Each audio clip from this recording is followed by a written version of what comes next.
Shinsuke Nakamura returns to Smackdown after a long absence. Join us now as Wrestlelamia looks at the 14th April edition of the Blue Brand, as well as all the wildest wrestling news stories and rumors you need to know, including WWE reacts to Seth Rollins Walkout, WWE name drops Randy Orton, is he returning, Rey Mysterio reveals battle with Painkillers, and more. As always, we won't recap the matches, but look at the good, the bad, and the downright ugly. The good, a perfect match. LA Knight vs. Xavier Woods was the perfect match. Both men wrestled like their careers were on the line, applying holds and counterholds in a hard-fought effort to get the Duke. This was the feature match of the night, with WWE giving each wrestler lots of time to show why they deserve a bigger role on the main roster. However, while it's disappointing to see LA Knight lose 2 straight matches to Xavier Woods, Woods' post-match interaction with Gunther explains why WWE wanted to put him over. Wrestlelamia can't wait to see Woods vs. Gunther, a match that on paper seems like an awkward one due to the clash of styles.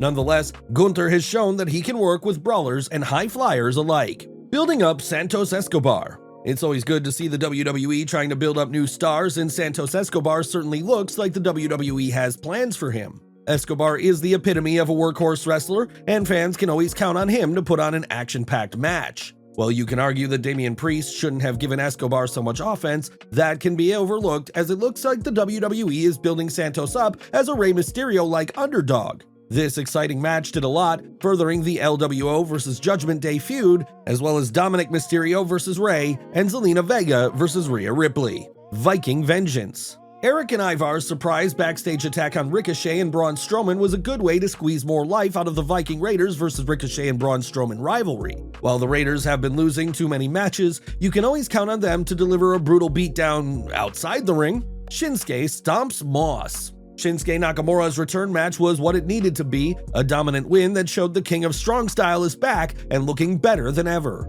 Moss didn't lose anything, as he's been jobbing so much lately that no one expected him to win, other than his girlfriend Emma. Tick-tock. Karrion Kross vs. Shinsuke Nakamura? Sign us up. This seems like an ideal series for both wrestlers. Kross's career isn't on the skids, but he hasn't exactly been lighting things up either. Both men seem equally matched, which on paper makes Wrestlelamia think this would be a competitive series, with both men trading wins. It'll be interesting to see who emerges victorious in this series, as it's a means of letting fans know who is set for a push. Teasing Randy Orton's return. Randy Orton fans' ears had to perk up during last night's SmackDown when the announcer's name dropped him, reminding fans that he hasn't been seen since the Usos defeated RK Bro for the Raw Tag Team Championships and delivered a post-match assault that's given Orton plenty of time to play Elden Ring. With Riddle coming up short against Solo Sikoa again, it looks like the Viper will be returning soon to dispense some much-deserved payback. Don't be surprised if Orton shows up during the Usos vs. Sami Zayn and Kevin Owens title match in 2 weeks on SmackDown.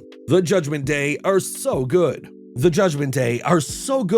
group's chemistry and ability to get true heel heat, particularly Dominic Mysterio, who excels at being unlikable, make them the WWE's top faction right now.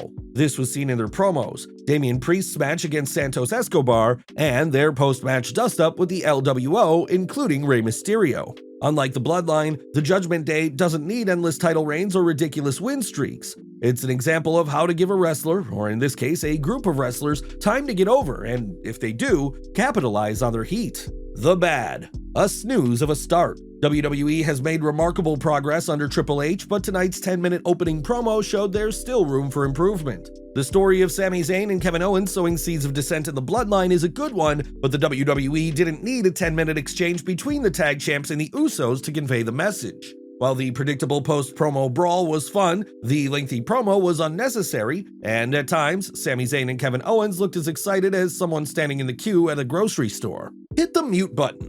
SmackDown had a lot to entertain fans, but the Liv Morgan-Raquel Rodriguez celebration wasn't one of them. The newly crowned champions promo sounded as if it was scripted and flat.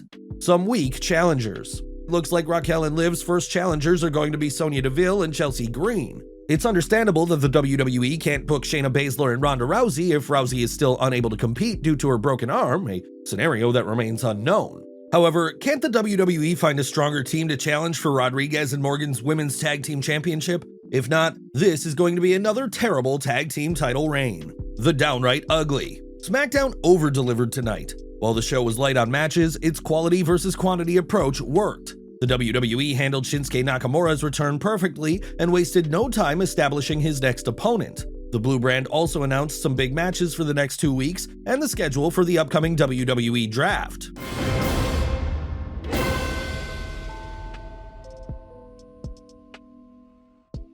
WWE reacts to Seth Rollins Walkout. What's going on behind the scenes between Seth Rollins and the WWE? Rollins reportedly had a meltdown on the 3rd April Raw with fan footage showing the Visionary getting upset. Former WWE writer Freddie Prinze Jr. discussed Rollins' reaction at the post-Wrestlemania Raw. They played a commercial during his intro, and then we could kind of hear him having a freak out on some production people. He was going, "Why is there a commercial?" You couldn't really hear what he was saying. You could just tell he was mad. He said, "What the hell is going on?" I saw that coming out of his mouth. I think he was more pissed than pissed at them. I think he was pissed when he went backstage at whoever did that. Freddie commented on his podcast that he believes Rollins walked out of the show, although it is unknown whether Prinze meant Rollins abruptly exited the segment or exited the arena. However, Ringside News is reporting that there was no walkout, at least not according to their WWE sources. We asked around about Seth Rollins' reported walkout during the WWE Raw after WrestleMania. We were told that nobody was talking about it, which is strange because if it were true, then there would have been more of a buzz about it backstage. What do you think happened? And is Rollins still upset with WWE? WWE name drops Randy Orton. Is Orton returning soon? As mentioned in our Smackdown analysis, the WWE name dropped Randy Orton during Smackdown.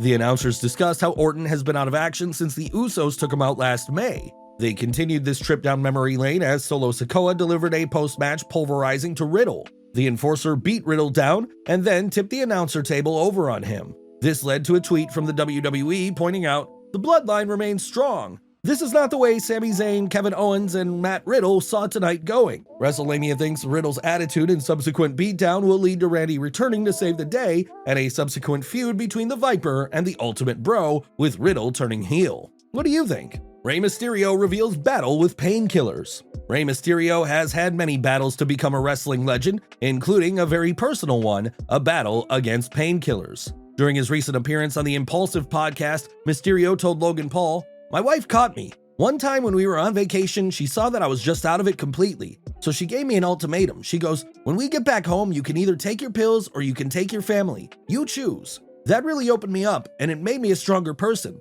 I remember after getting back home to San Diego, I flew to TV the next day, spoke to Vince McMahon, and told him I need to check myself into rehab. I need some time off. He was cool with it. He was like, 'It takes a man to own up to what you're doing.'" Mysterio discussed how he overcame his addiction, but that he found himself in a quandary when he suffered a brutal injury that required a painful procedure. He initially refused painkillers, but he and his wife worked out a system where she was able to dispense the medication and help him from relapsing.